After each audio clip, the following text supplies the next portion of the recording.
Сонцето во неговите пейзажи е вселено на невообичаен начин.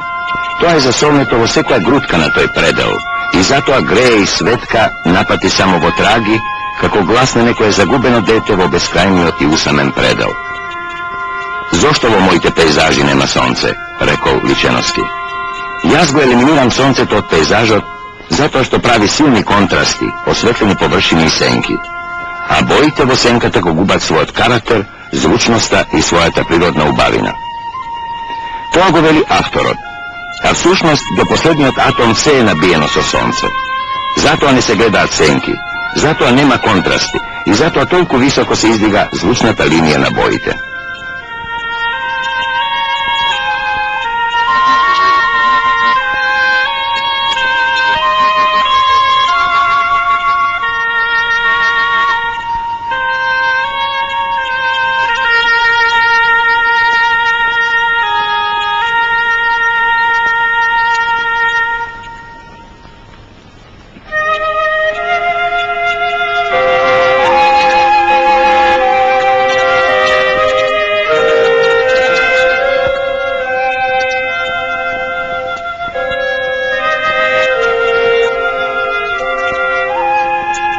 Застанат пред платната на Лазар Личеновски, Вејко Петрович забележа.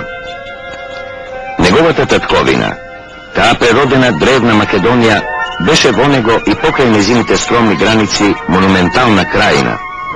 Па затоа во неговото дело, неговото омилено зеленило, црвенило и по нив распоредените белини, дзунат воздржано и длабоко. Тоа зеленило кај Личеновски има нешто од веќе вкоравената флора, со предзнаци на темна зрелост на едно доснешно лето. А неговото црвенило, тоа е руменило на пржено кафе или на лозје пред доснешно берење. А меѓу нив расфрвените белини нема да блесне сензационално, ами ки се следаат со потврдените тонови на населбите, нивите, трвата и сето тоа гледано со влюбени очи на контемплативен наблюдувач земјак. Личеновски, меѓу првите сликари во Македонија, почна да се занимава и со таписерија. Неговото